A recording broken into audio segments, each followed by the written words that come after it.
Listo.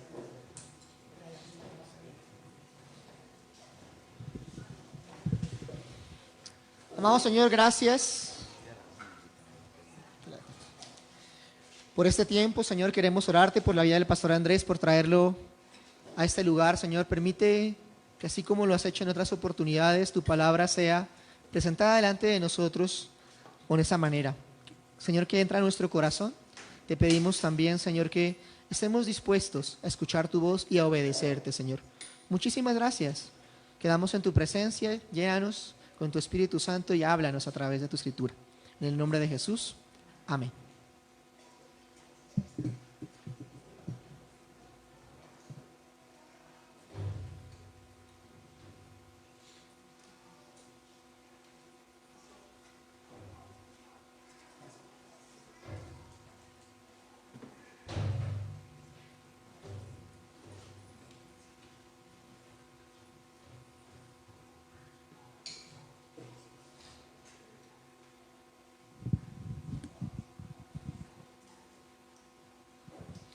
Buenas tardes.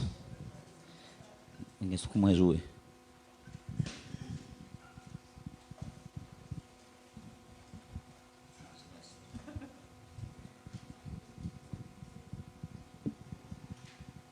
¿De dónde lo puedo subir?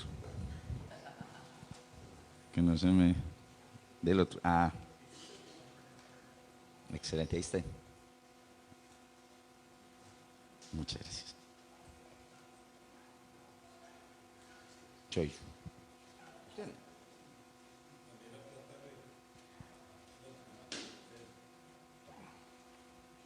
Desde que no se caiga. Muy buenas noches, o bueno, tardes todavía, ¿no?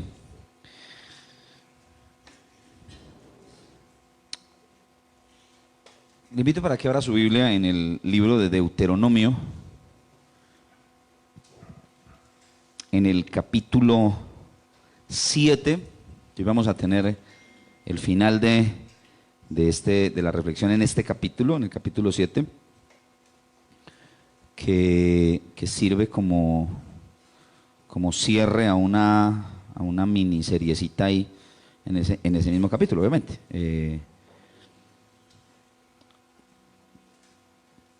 Vamos a tener la exposición, la reflexión en los versículos 12 hasta el versículo 26. Pero antes de entrar en materia con el texto, y bueno, con la reflexión en el texto, quiero hablar de algo que está, cuando uno lee ese texto y muchos otros textos, sobre todo del Antiguo Testamento y específicamente del libro de Deuteronomio, lo primero que se viene a la mente es el tema de la retribución. ¿Qué es retribuir o qué es la retribución? Es una contraprestación, un pago, una devolución, una compensación, una recompensa, ¿sí? Y cuando uno entiende eso, pues entiende lo que significa o lo que tiene como sustento ese término. Generalmente la lectura de textos como el que tenemos en esta tarde y otros más en el libro, en el Antiguo Testamento, en el libro de Deuteronomio y en el Antiguo Testamento, nos hacen pensar que la relación con Dios es una relación de retribución. Algo así como tú das y nosotros tenemos que hacer algo para compensar o para retribuir lo que tú has hecho por nosotros. Es como básicamente el pensamiento que se ha generado a través de este. Es más, muchas personas leen Deuteronomio desde esa perspectiva, desde la perspectiva de la retribución. Quiero hacer una pregunta que nos puede servir a nosotros para tratar de entender esa realidad de la retribución. ¿Quién no fue objeto de la justicia retributiva de los padres? Me explico.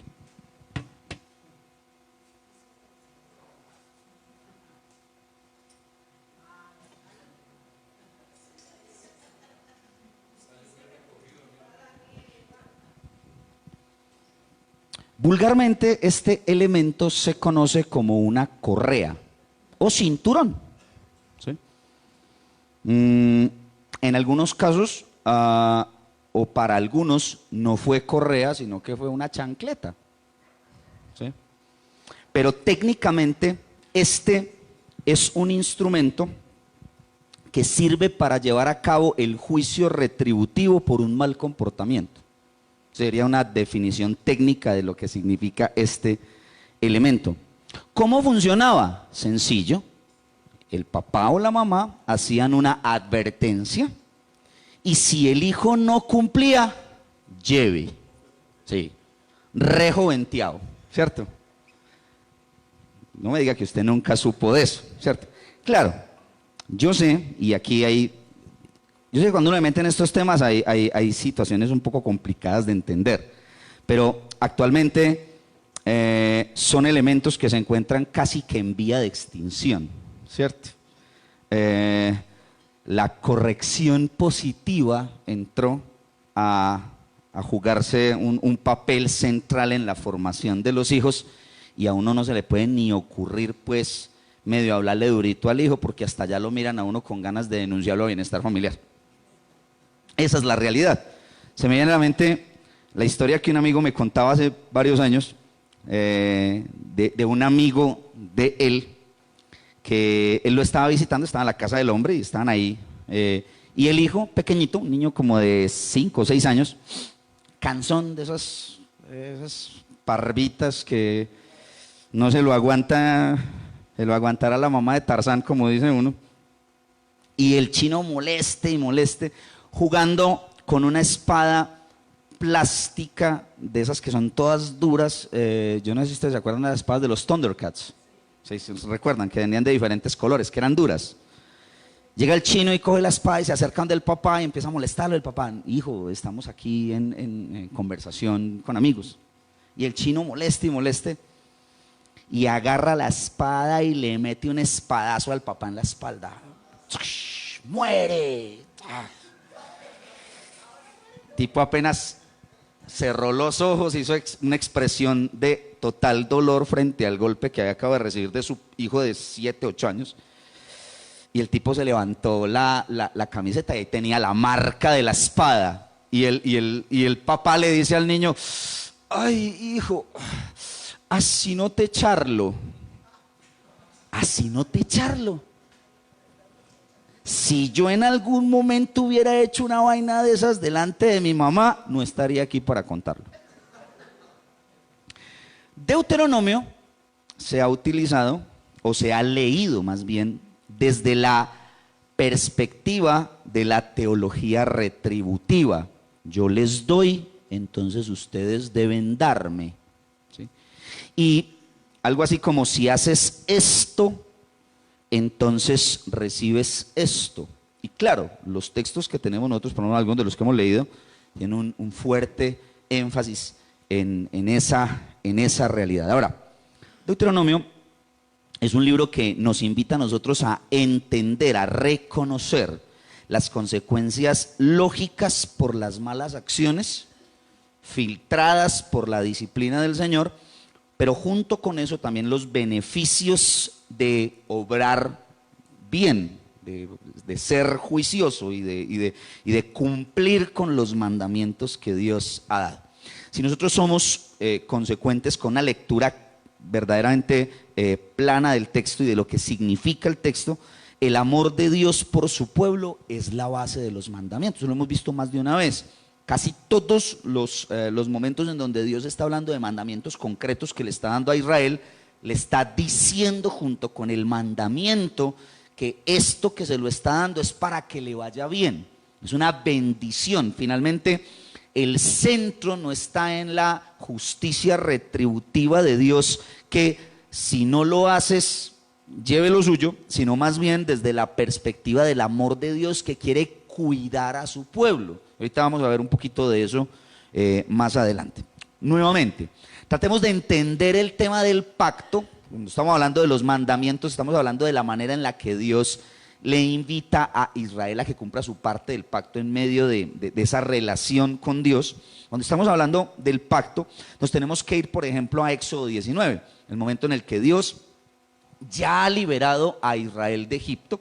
lo lleva al Sinaí y hablando cara a cara con el pueblo, les dice: ustedes son mi especial tesoro, un pueblo que yo he adquirido y que quiero que sean un pueblo de sacerdotes y demás, toda una relación en la que él dice: ustedes van a ser mi pueblo y yo voy a ser su Dios. Es como el centro del pacto, de lo que entra en alianza entre Dios e Israel. Eso que vimos la semana pasada, que pareció muy interesante en la exposición de René, en la manera en la que Dios le está diciendo a Israel: es que ustedes no tienen de manera, digamos, de forma inherente, ustedes no tienen nada para ofrecer, ustedes no son nada, yo los amé porque los quise amar.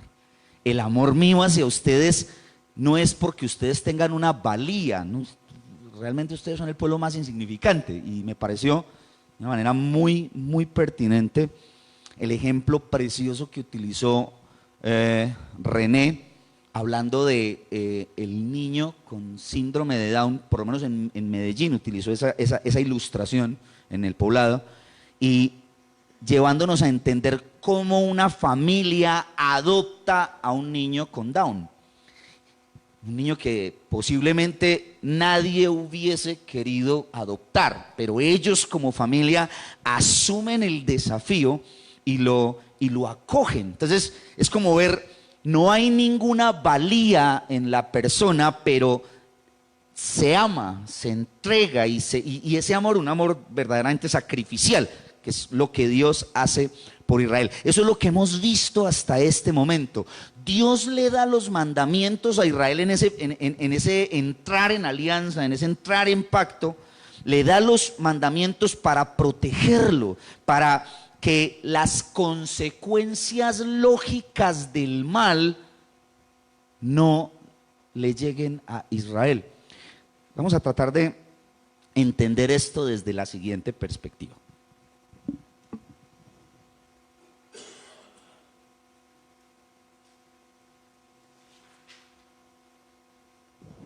Aquí tenemos una hoja, ¿cierto?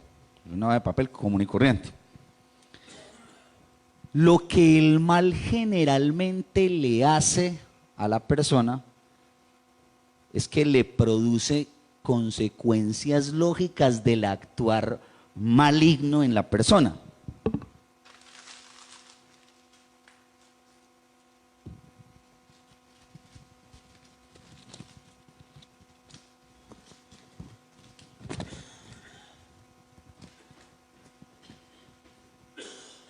Haga que esta hoja vuelva a ser exactamente igual a como estaba antes de arrugarla.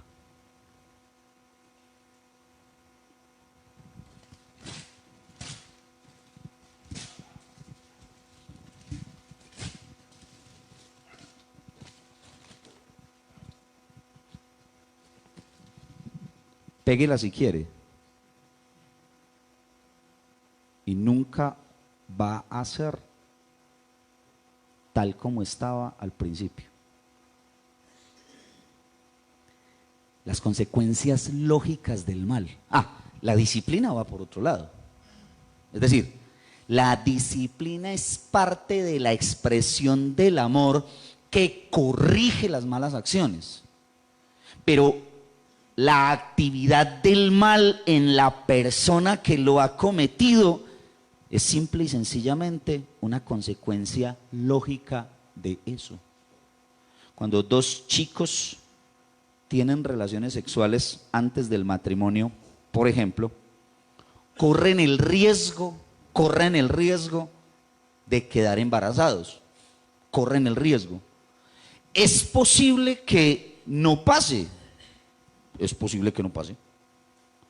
Pero si sucede, no es simplemente observarlo desde una perspectiva del castigo de Dios no, mijo, es una consecuencia lógica de una relación sexual sin protección y sin ningún tipo de elementos que de verdad generen confianza. Cuando mi esposa y yo fuimos a dar la noticia de que estábamos embarazados del primer hijo, nosotros llevamos alrededor de unos 11 años, más o menos 11, 12 años, sin hijos, pues, casados sin hijos. Y cuando dimos la noticia, la alegría de la familia, por eso fue una cosa impresionante. Entonces, volvemos a lo mismo, en el marco del matrimonio se entiende que eso es parte de la vida, parte de la realidad de la vida. Por fuera del matrimonio aparecen las preocupaciones, aparecen las vergüenzas, aparece la intencionalidad incluso de abortar. Es decir, la realidad del mal está ahí y las consecuencias lógicas del actuar de forma incorrecta aparecen en escena. La disciplina del Señor va por otro lado, es decir, cuando uno lee, por ejemplo, Hebreos capítulo 12, de los versículos 3 al 11, uno se da cuenta que Dios le está diciendo a su pueblo, miren, Dios al que ama disciplina.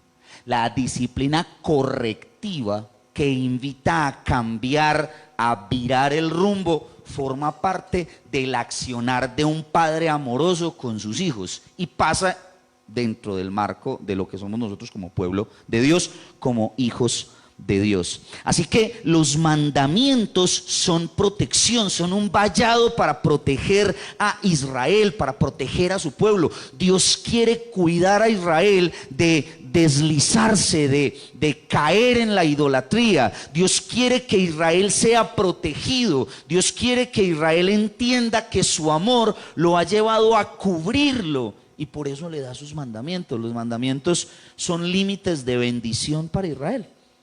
Uno lee, por ejemplo, lo que dice Deuteronomio capítulo 4, versículo 28, y uno dice, el marco de lo que está planteando Moisés en el capítulo 4 con relación a la idolatría, parte del capítulo 4 son las consecuencias de lo que le va a suceder a Israel si desvía su corazón tras los ídolos, tras los dioses de la tierra de Canaán. Pero el versículo 28 tiene una connotación muy fuerte porque allí Moisés, Dios a través de Moisés, le está diciendo a Israel, ustedes servirán a dioses extraños. Y lo que tiene como implicación es, ustedes servirán a dioses falsos. Se volverán esclavos de lo que no es Dios. Servirán a algo que no existe en realidad. Así que los mandamientos en parte buscan guardar el corazón de su pueblo. Métase una cosa en la cabeza, la idolatría es esclavitud.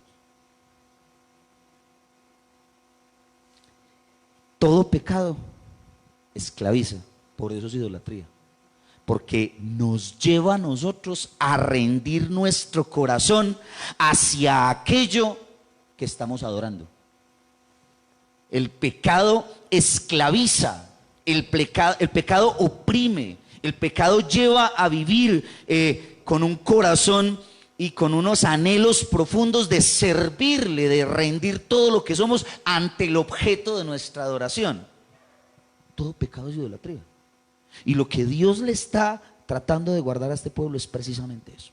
Ahora, frente a esa realidad del pacto que Dios está firmando con Israel, también quiere que ellos vivan los resultados lógicos de hacer el bien. Entonces, si por un lado están las consecuencias obvias de hacer el mal y la disciplina del Señor por causa de que ellos estén desviando su camino, Dios también está invitando a Israel a que abrace el resultado obvio de hacer bien las cosas. Pensemos en eso, por ejemplo. Solo pensemos en lo siguiente. ¿Cómo sería la humanidad? La humanidad. Si los hombres y las mujeres siempre se guardaran para tener relaciones sexuales exclusivamente en el marco matrimonial, el esposo con la esposa. ¿Qué pasaría con las enfermedades de transmisión sexual? Entonces fíjese que hay beneficios lógicos, hay resultados lógicos por hacer las cosas bien. Ahora, lastimosamente el ser humano piensa de otra manera. Sin embargo, y esto es algo que forma parte de la reflexión en esta tarde, tenemos que entender que la justicia de Dios está mucho más allá de las realidades de la retribución. Una vez más, Dios ama a Israel simple y sencillamente porque quiere amarlo, porque le ha entregado y porque le ha dado todo lo que es como Dios a ese pueblo. Y ese es el punto de partida para lo que tiene que ver con los mandamientos, con, bueno, en fin, con todo lo que Dios le está dando a su pueblo. La relación de Dios con su pueblo, que parte de ese pacto, es algo que nace del corazón de Dios.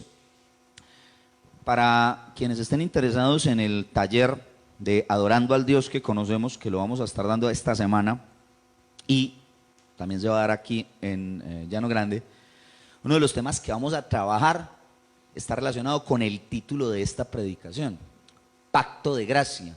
¿Sí? Entender que siempre el pacto de Dios fue un pacto que nace de su corazón, de la gracia de Dios, del amor de Dios dado hacia su pueblo. Ahora, la revelación progresiva de Dios nos va a llevar desde el Antiguo Testamento hasta el Nuevo Testamento, revelando la gracia de Dios de forma consecuente, de forma progresiva, y llevándonos a entender de manera puntual cómo es que Dios se acerca en amor a ese pueblo.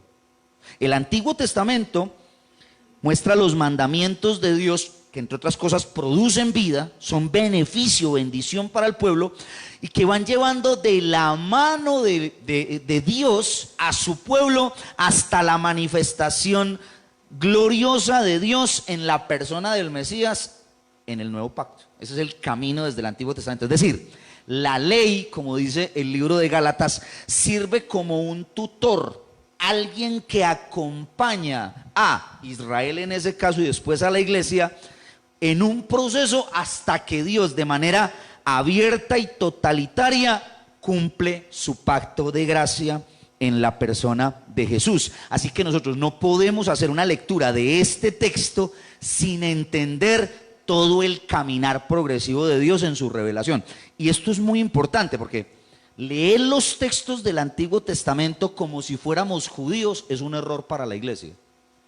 Nosotros estamos aquí, más de 3000 años después de haberse escrito este texto, y no podemos leer ese pasaje sin filtrarlo por los ojos de la cruz y por los ojos del Evangelio. Nosotros estamos haciendo una lectura del Antiguo Testamento desde acá, como pueblo de Dios, pero como un pueblo de Dios bajo la obra del nuevo pacto en la persona de Jesús. Así que si nosotros entendemos bien, necesitamos ver que la manifestación de la gracia de Dios en el Antiguo Testamento es una parte, se da a través del pacto, de la ley, pero que eso va dándose de manera progresiva hasta llegar al nuevo pacto en la sangre de Jesús en la cruz del Calvario.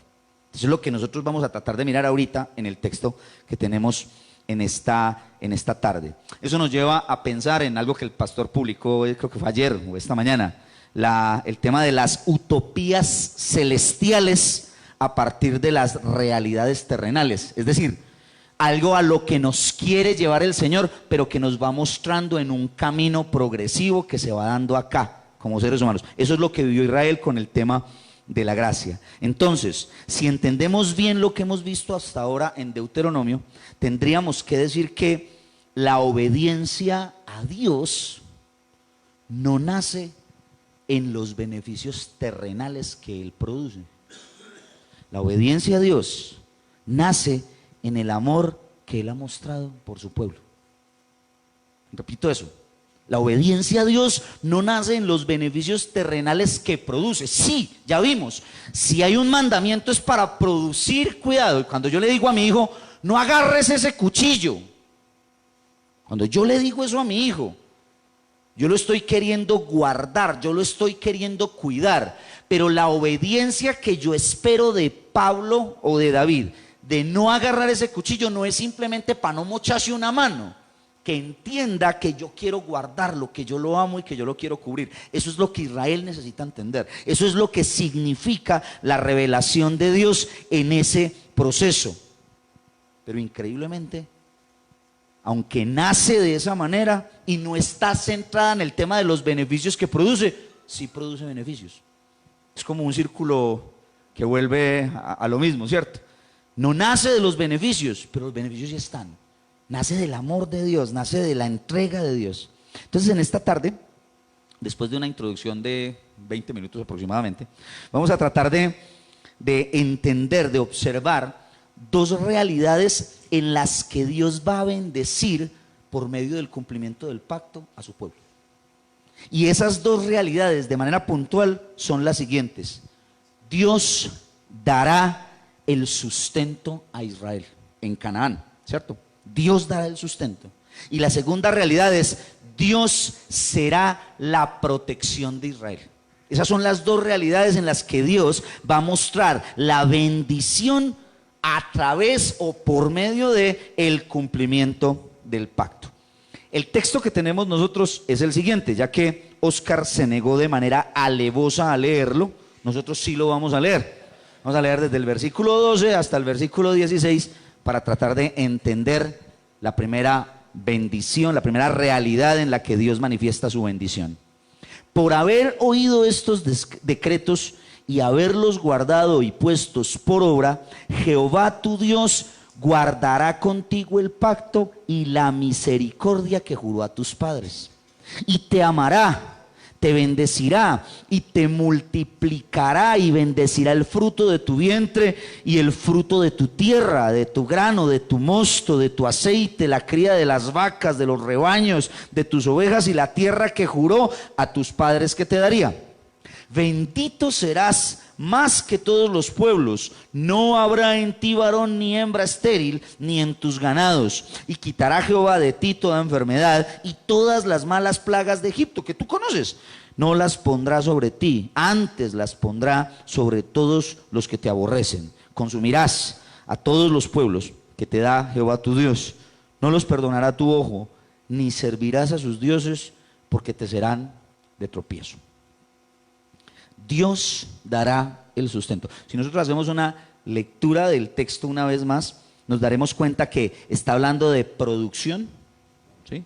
Está hablando de provisión, está hablando de productividad y está hablando de sanidad.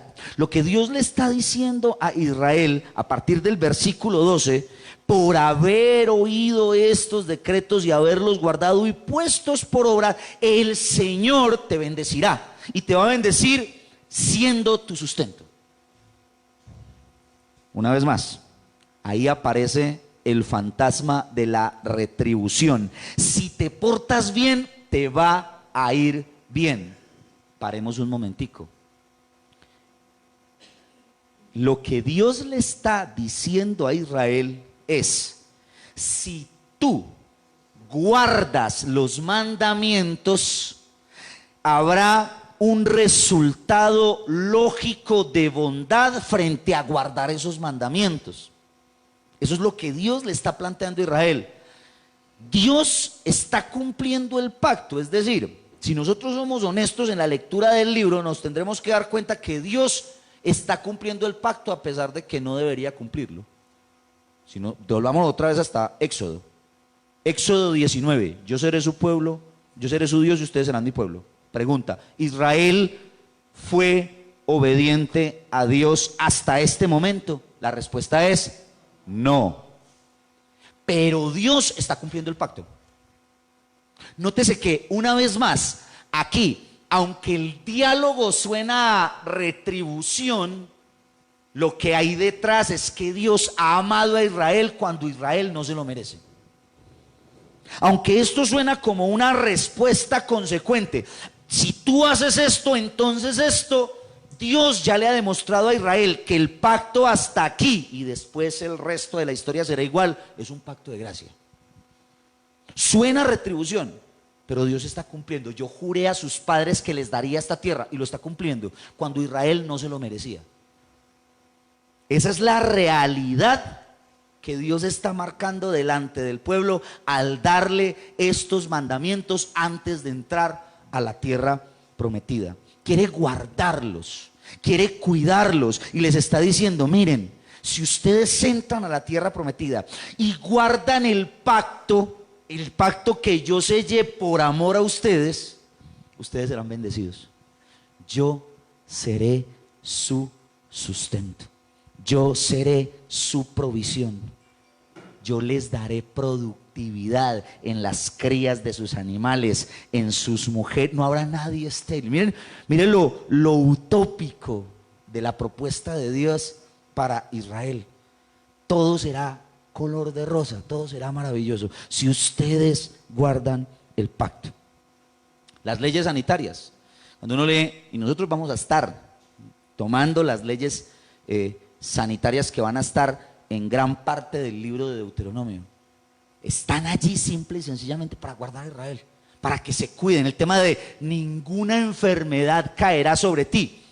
Hay una investigación que el pastor Álvaro nos ha compartido en el espacio de homilética varias veces, en la que en esa investigación un tipo hace toda una lectura del porqué de las leyes sanitarias en medio de Israel, y se da cuenta que todas las leyes sanitarias de Israel, en donde le dicen no haga esto, no coman esto, la circuncisión y muchos otros elementos, tienen como resultado el cuidado de la salud de su pueblo.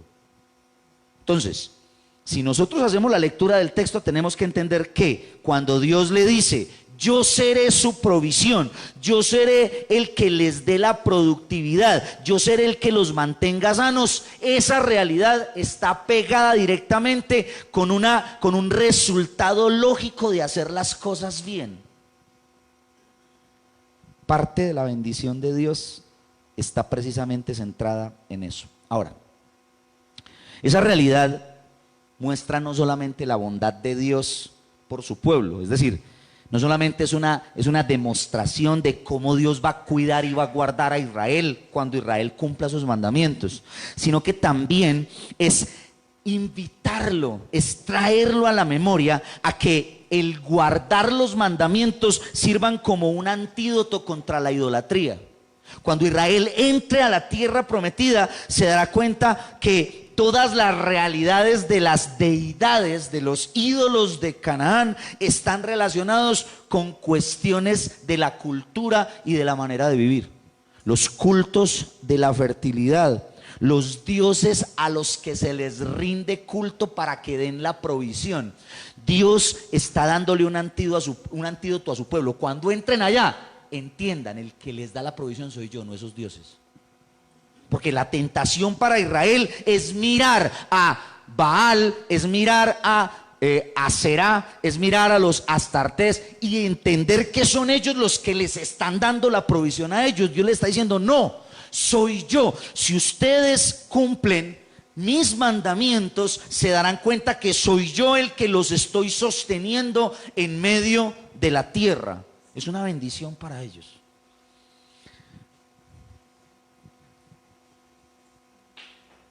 La pregunta que uno se tiene que hacer hasta este punto es,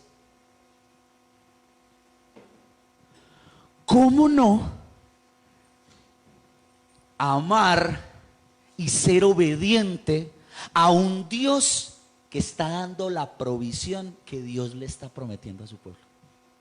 ¿Cómo no amar y ser obediente a un Dios que nos ha amado de manera incondicional? Eso es a lo que Dios está apelando al tocar el corazón de su pueblo. Pero lastimosamente nosotros, Israel y la iglesia, generalmente piensan en el sustento no desde una perspectiva de es Dios, sino somos nosotros, es nuestro esfuerzo. El Dios esfuerzo, el Dios dedicación, el Dios responsabilidad. Tenía yo 15 años el primer día que me fui de la casa.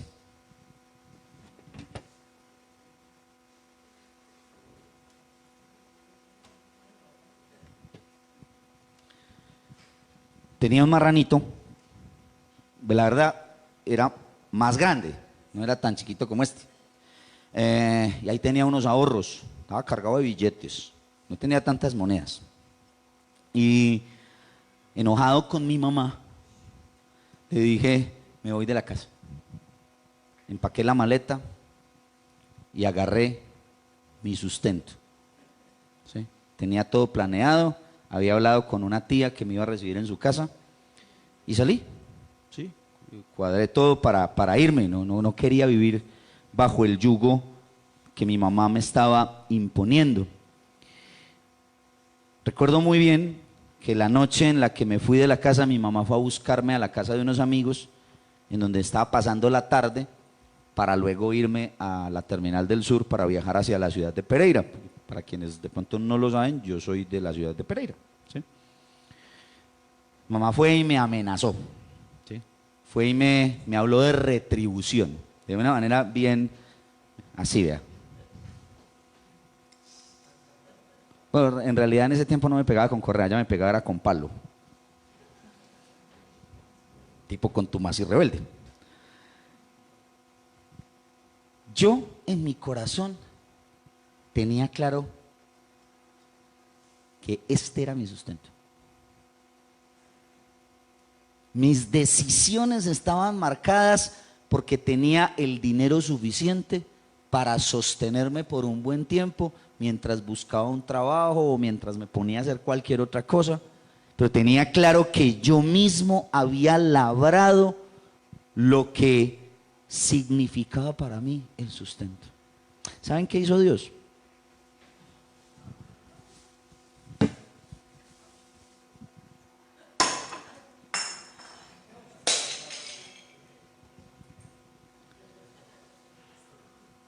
Quebró el sustento.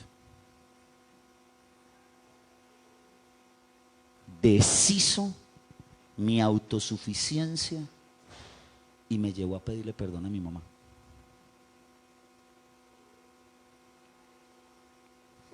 Mucho cuidado con una lectura de la Escritura en la que nosotros mismos pensemos que somos los que labramos nuestro destino. Porque la lectura retributiva de la Escritura es: si yo hago las cosas bien, yo voy a ser bendecido y sostenido. Dios ha sostenido a Israel aun cuando Israel no ha hecho las cosas bien. Y Dios se encargará una y otra vez en el desarrollo de la historia de mostrarle a Israel que no depende de ellos, que depende de Él en todo momento. Mucho cuidado con teologías como la teología de la prosperidad. Es una teología que básicamente distorsiona con una lectura retributiva lo que Dios presenta dentro de la Escritura. Para que Dios le multiplique. Es la mentira más diabólica que se puede predicar desde un púlpito. Usted y yo damos porque Dios ya nos ha dado, no para que Dios dé. Usted y yo damos porque entendemos que Él es el que nos ha sostenido. Eso es lo que Dios necesita que Israel entienda. Las bendiciones son resultados lógicos de caminar con Él, de hacer el bien. Pero el amor de Dios es lo que ha llevado a Israel hasta ahí. Y el llamado a guardar los mandamientos, la base de guardar los mandamientos, no es lo que se puede obtener, sino lo que Dios ya ha dado. Yo los amé, ustedes no eran nadie y los escogí, los aparté para mí, mi especial tesoro, los rescaté, los traje, son míos. Esa es la base de la obediencia. Eso de hágase tu voluntad no tiene nada que ver con un tema retributivo. Señor, me va a portar bien para que me vaya bien. La realidad de la historia de Israel muestra todo lo contrario. Que Israel en muchos momentos no hizo la voluntad de Dios. Y Dios nunca, escuche eso, Dios nunca dejó de amar a su pueblo. Aquí cobra mucha fuerza el versículo 16. Porque lo que Dios le está diciendo a Israel es: cumplan los mandamientos que yo los voy a bendecir. Y cuando llega el versículo 16, entonces, por favor, consuman todos los pueblos que Jehová su Dios les da. No les perdones, no los perdonará tu ojo, ni les servirás a sus dioses, porque te serán de tropiezo. Otra vez, la predicación que tuvimos hace 15 días. Cuidado con Canaán. Va a ser atractivo, va a tratar de influenciarte, destrúyelos. Eso está completamente ligado al mandamiento inicial del versículo 12. Pongan oído a estos decretos y guarden y pónganlos por obra. Es una relación directa de guardar el mandamiento y cumplir la voluntad de Dios cuando entren a la tierra prometida.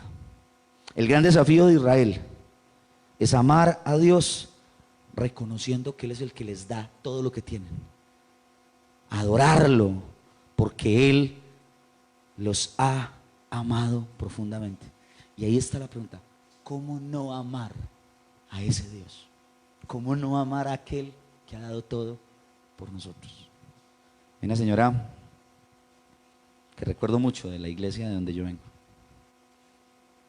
Tiene 73 años más o menos. Y sus 2 hijos, un hijo hombre y una hija, mujer. Es una mujer soltera, es una mujer, no sé parte de su historia, si es viuda o si fue abandonada por el papá de sus hijos. Pero lo que sí sé es que sus 2 hijos la abandonaron. Vive solita en una casita en el barrio Santa Cruz, comuna 2 de la ciudad de Medellín. Sola, completamente. Se sostiene por ofrendas que le da la iglesia, que tampoco es una iglesia de muchos recursos, y por la bendición de una que otra persona que quiere darle. Pero sus hijos literalmente la olvidaron. Y yo me pregunto, ¿cómo puede un hijo olvidarse del amor de sus padres? Ellos que lo dan todo. Eso es lo que Dios está haciendo acá. Yo te he dado todo. Cumple los mandamientos y de ñapa te va a ir bien. Ese es Dios. Ese es el pacto de gracia. Pero Dios no solamente le habla de que Él es el sustento. Mira lo que dicen los versículos 17 al 26. Si dijeres en tu corazón, estas naciones son mucho más numerosas que yo, ¿cómo las podré exterminar? No tengas temor de ellas. Acuérdate bien de lo que hizo Jehová tu Dios con Faraón y con todo Egipto, de las grandes pruebas que vieron tus ojos y de las señales y milagros, de la mano poderosa y el brazo extendido que con que Jehová tu Dios te sacó. Así hará Jehová tu Dios con todos los pueblos en cuya presencia tú temieres. También enviará Jehová tu Dios el avispón sobre ellos, para que perezcan los que quedaren y los que se hubieren escondido delante de ti. No desmayes delante de ellos, porque Jehová tu Dios está en medio de ti. Y Jehová tu Dios echará a estas naciones de delante de ti poco a poco. No podrás acabar con ellas enseguida, para que las fieras del campo no se aumenten contra ti. Mas Jehová tu Dios las entregará delante de ti, y Él las quebrantará con grande destrozo hasta que sean destruidas. Él entregará sus reyes en tu mano, y tú destruirás el nombre de ellos debajo del cielo. Nadie te hará frente hasta que los destruyas.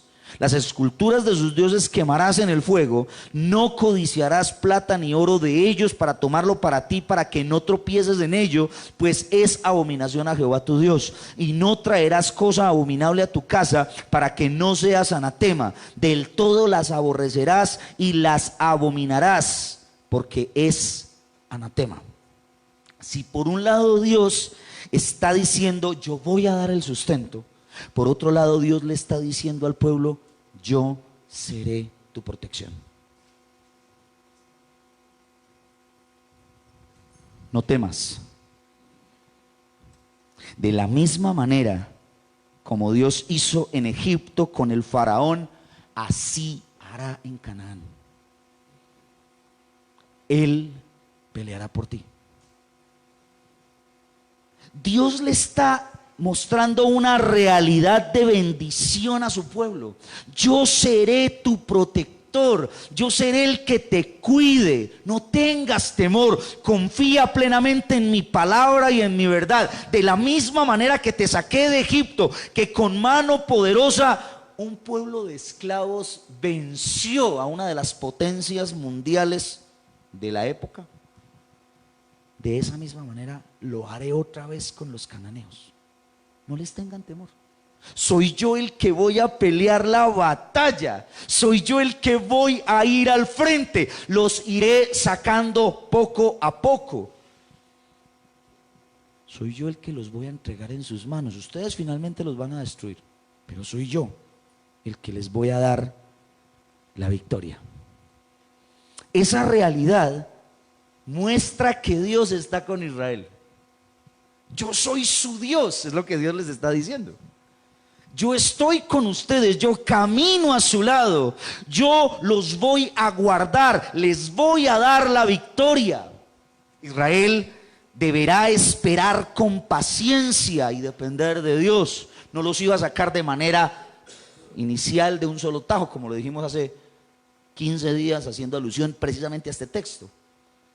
Dios los iría sacando poco a poco como parte de la bendición, para que las fieras no los consuman.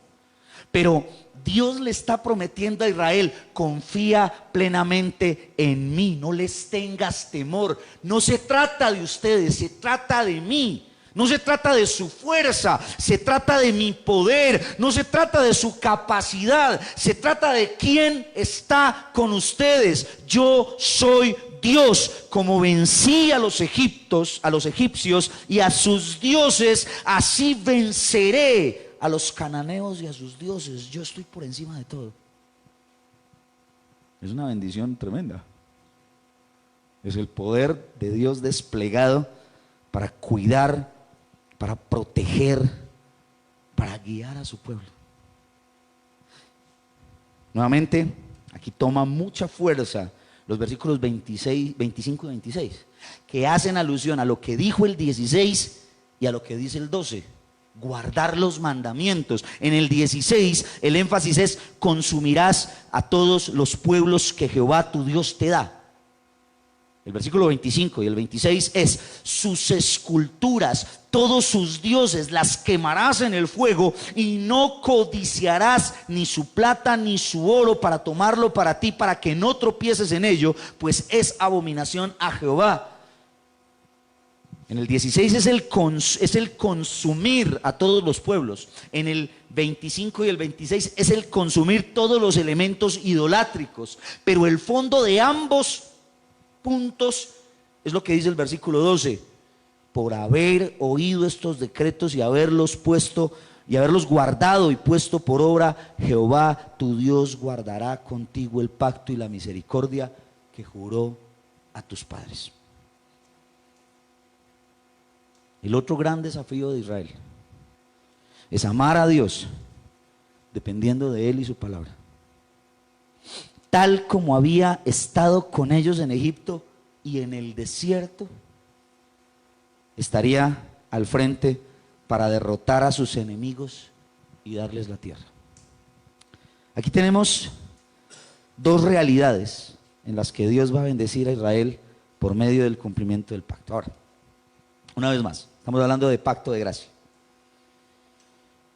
¿Cómo leemos eso para nosotros como iglesia?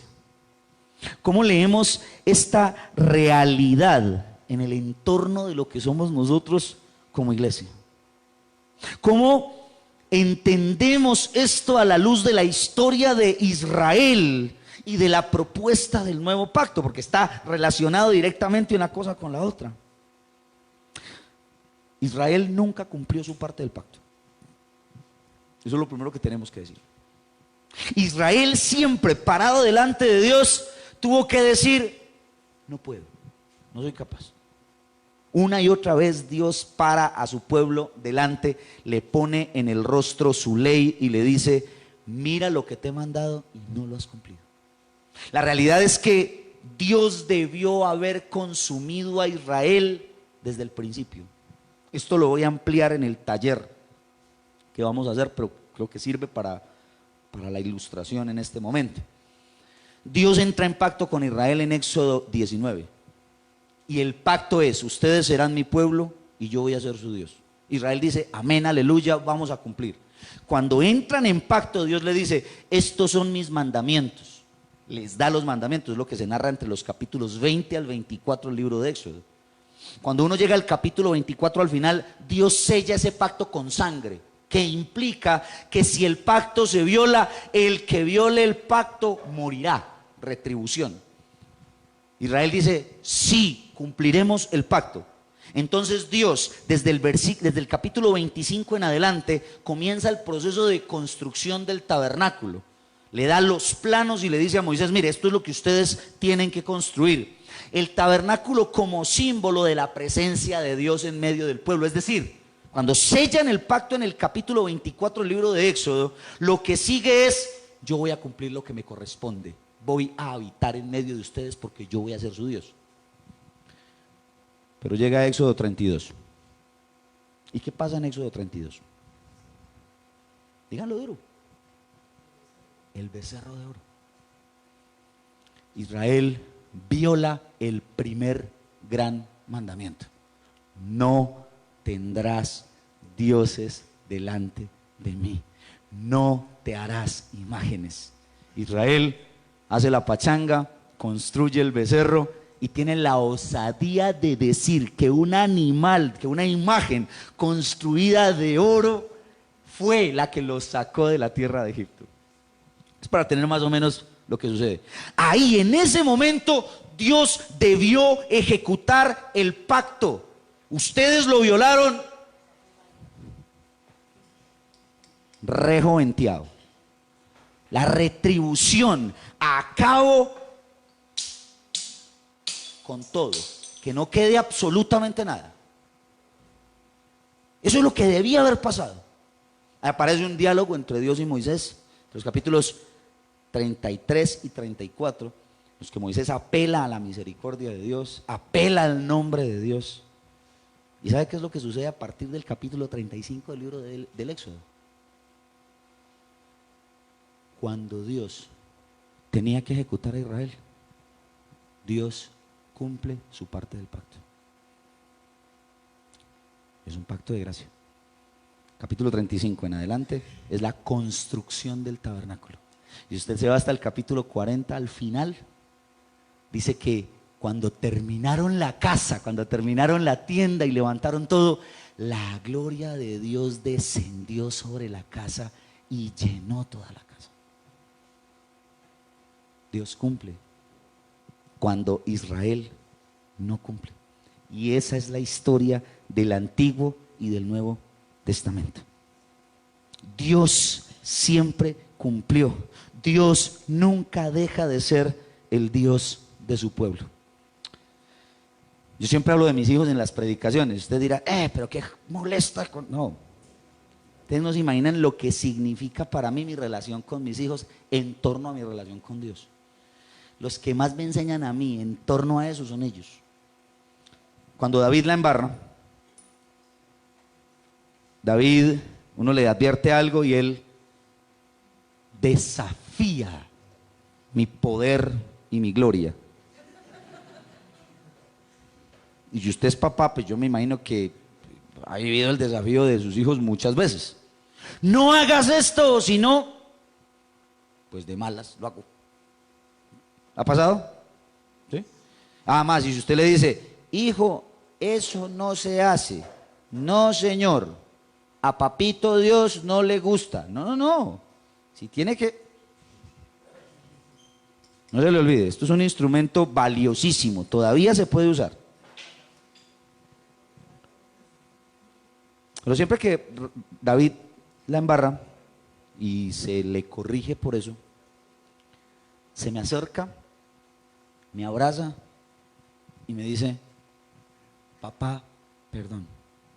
Bueno, perdón, porque él le pone la M al final, perdón. Y yo siempre le respondo lo mismo: hijo, tú sabes que siempre te voy a perdonar. yo no puedo dejar de perdonar a mi hijo.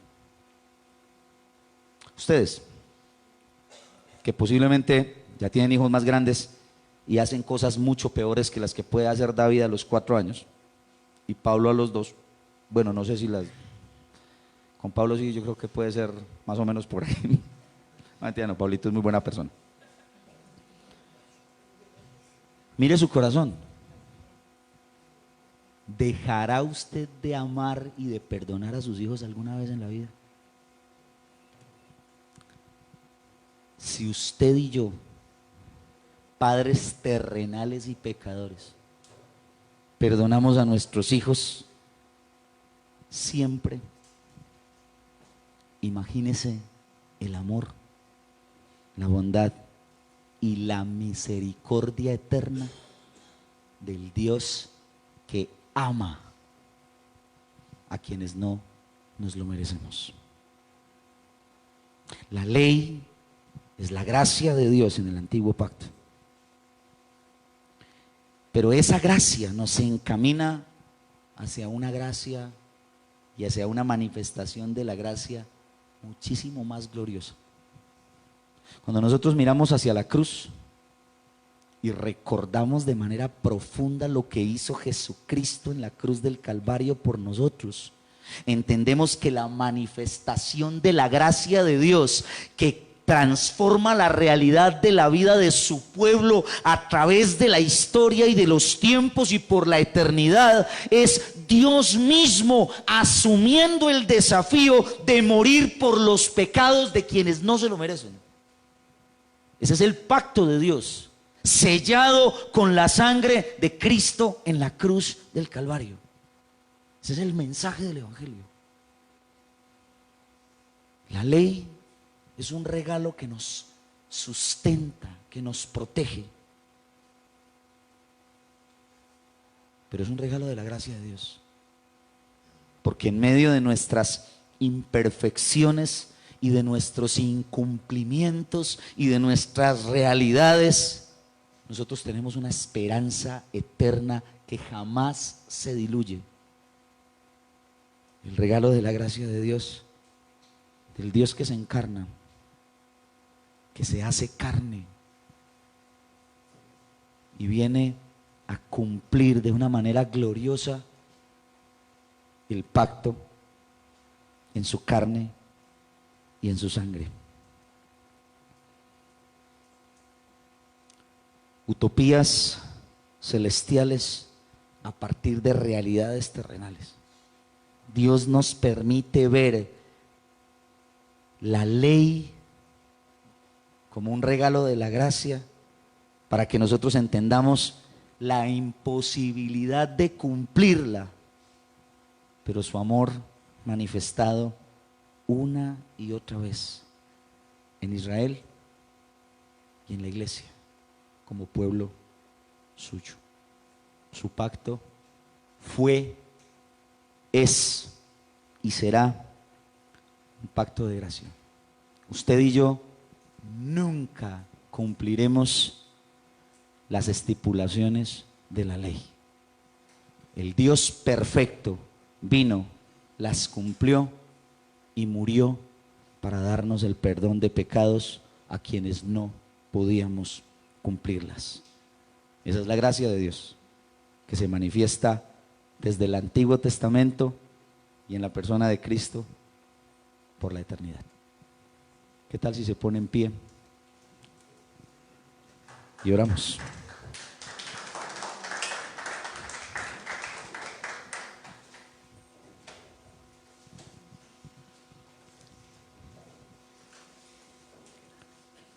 Cierre sus ojos un momentito.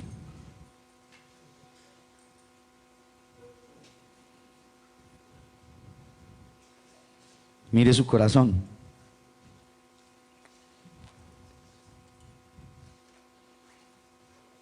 Y piense, ¿cuántas veces usted,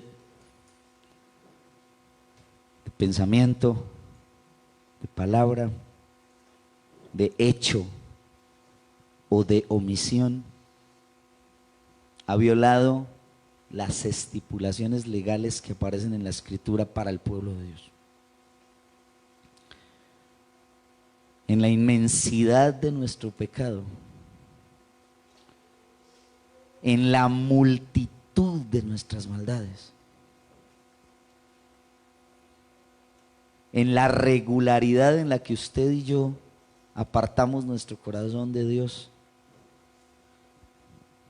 Él vuelve con su palabra y nos dice: yo cumplo mi parte del pacto.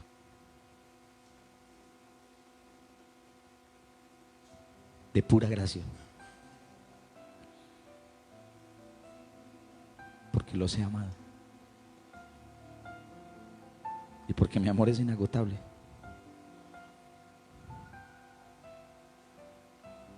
Porque nunca, escúchalo bien, iglesia, nunca dejará de amarnos. Así como un padre jamás dejará de amar a sus hijos.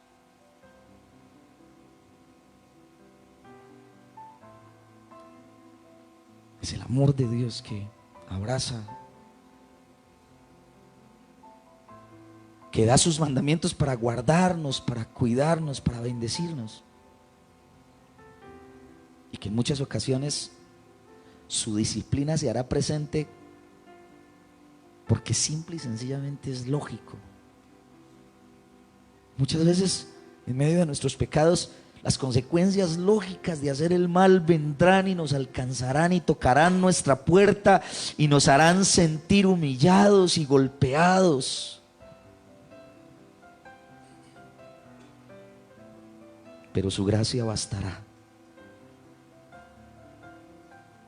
Nos abrazará y nos recordará que su amor es inagotable. Que todas las veces que usted y yo nos hemos apartado, Él ha sido como el padre de la parábola del hijo pródigo. Ha estado a la puerta esperando a que regresemos, para ir a nuestro encuentro, para abrazarnos y para decirnos: tú eres mi hijo y quiero hacer fiesta porque te he encontrado. Nosotros no alcanzamos a comprender tu gracia, Señor. Es incomprensible para mentes que siempre piensan en la retribución. Pero invítanos a mirar tu palabra con ese trasfondo glorioso de tu amor manifestado hacia nosotros, que nos recoge cuando no tenemos nada para dar, que nos sana cuando nuestro corazón está herido, que restaura y da vida cuando estamos desahuciados, que da esperanza de vida eterna. Señor, gracias por amarnos de esa manera eterna e inagotable, por desafiarnos a vivir en tu voluntad para nuestro beneficio y recordarnos que a pesar de nuestra maldad, siempre tu amor nos sostendrá y nos dará vida y esperanza. Si no fuera así, estaríamos perdidos. Es porque tú nos has amado que hoy podemos decir: somos salvos. Y es porque tú nos has amado que seguimos esperando tu regreso, diciendo: Maranata. Que el Señor les bendiga.